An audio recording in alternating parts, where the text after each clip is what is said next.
Saying goodbye is painful. As you see here in this image, this person is shackled. Their mental illness is they have chains to their ankles. Because maybe it's hard for them to say goodbye to something. And saying goodbye, you can say goodbye to any number of things that are very, very challenging, very, very difficult for you to say goodbye to. It could be your mental illness. If you have a mental health problem, a mental illness, why would it be so difficult to say goodbye to a mental illness? It's very hard to say goodbye, but let's talk about in the context of saying goodbye to a mental health problem. A lot of times when you think about it, these are ways that you were perhaps brought up, or perhaps ways that formed when you were very young.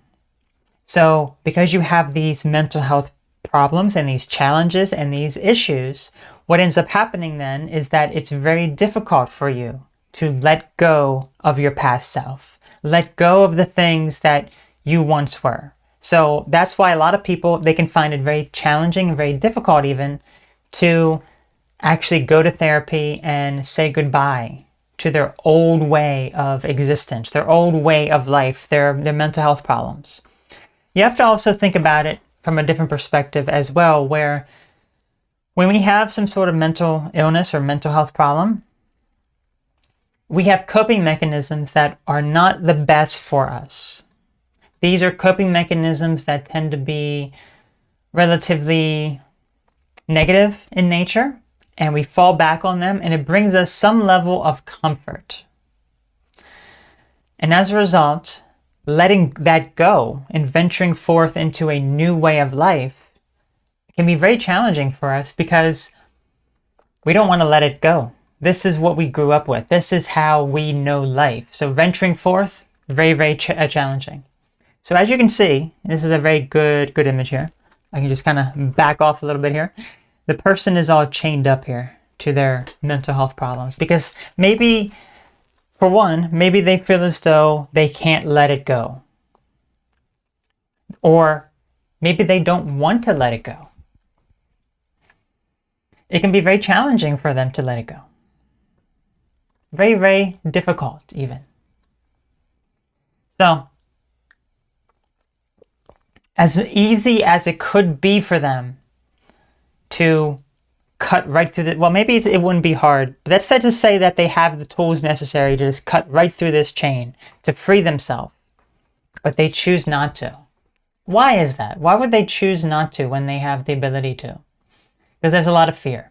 And it could be very, very painful for them because they're saying goodbye to an old way of life, saying goodbye to how they used to be in the past. But what are some other things that are very painful to say goodbye to? Perhaps family members, friendships, things along those lines. Perhaps you have a family member or a friend who recently passed away. That can be very challenging, especially if it was very sudden for you to finally say goodbye to that person. Because in your mind, maybe you're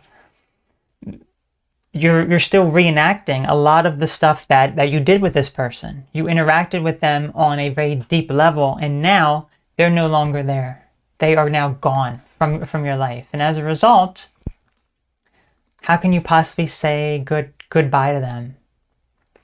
Another thing is perhaps old relationships. Now, this can be, whether it be a romantic relationship or even just if we're talking about friendships again, this can be saying goodbye to things that no longer are serving you in a relationship of any kind. So let's think about this for a moment, because when we are in some sort of friendship or relationship, sometimes it gets to a point where it is no longer a positive situation for us. It's more of a negative situation that we're dealing with that is causing a lot of problems, that we have to let that go in order to move to a new place in our life. And as a result, how can we say goodbye to those things? It's very, very hard. It's very, very hard to say goodbye to those things. What else can be difficult to say goodbye to? Just if we look at how things were when we were younger, the simplicity of the past simplicity of how life was when we were younger, or maybe during much more simpler times, is also something that is very painful to let go of, to say goodbye to. Saying goodbye to really a lot of the things in the past, if we think about it, when it comes to like mental illness, like coping mechanisms from the past, family or friendships, perhaps people who have passed away, they're no longer with us, so it's in the past. Or if we are in an active relationship or we have a friendship that is no longer serving us, if it is something negative, it may be very hard, very challenging for us to say goodbye to it. So how can we possibly say goodbye to these things? How can we learn to let go? Well, obviously, it's all going to come down to what the situation is. So let's take, for example, the mental illness aspect. Okay, if we're looking at this, if we're looking at mental illness, well, we have to factor in, is this really benefiting us in any sort of way? That's what we have to factor in with a lot of these things. If it's destructive in nature, is it benefiting us?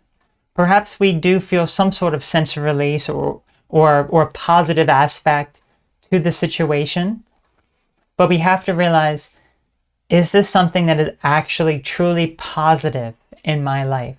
Is an abusive relationship or friendship actually a positive thing, or is it more detrimental and negative? Is me having some sort of mental health problem or struggling with a mental health crisis and coping in very negative ways, is that something that is positive, or is that something that is negative? A lot of those things are going to be very negative in nature. So we have to learn to say goodbye to the things that no longer serve us, that no longer are going to provide positive things into our life. Now, what about when it comes to family and friends? People who have perhaps passed away. Let's just talk about that particular aspect. You know, this can be a very difficult challenge because this was something that we could not say goodbye to. We were not able to say goodbye to these situations. Very, very challenging. Or if you walk away from an abusive friendship or relationship or things along those lines.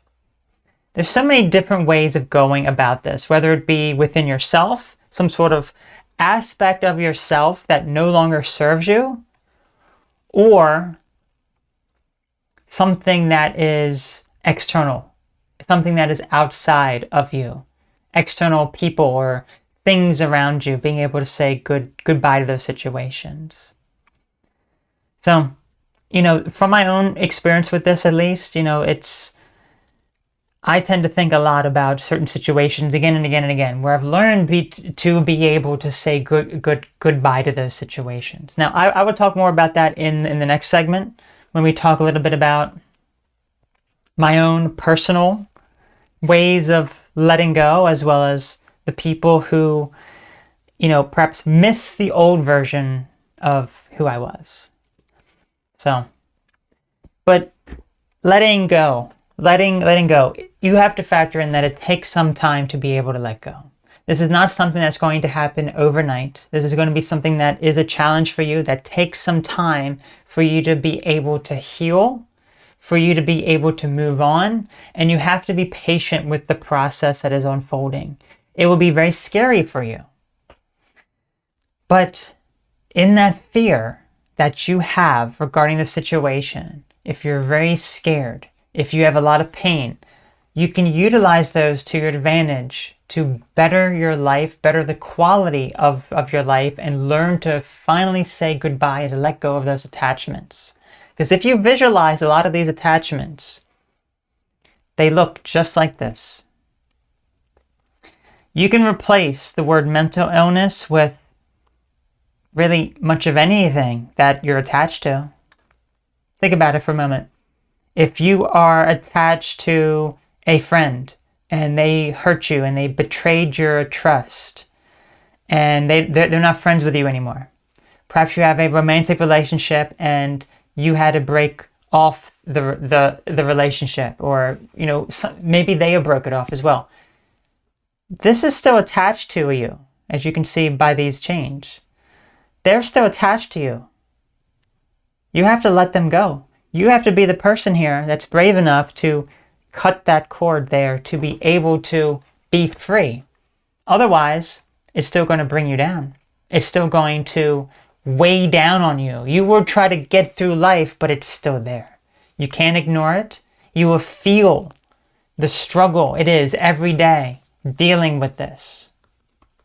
So, as I said, in the next segment, I would talk a little bit about my own experience of how I let some of these things go, because I think that will be very, very helpful of perhaps a different alternative way of approaching this. But I guess a more conventional way of how people deal with this is that giving yourself some time, some space, and do some of your own self work.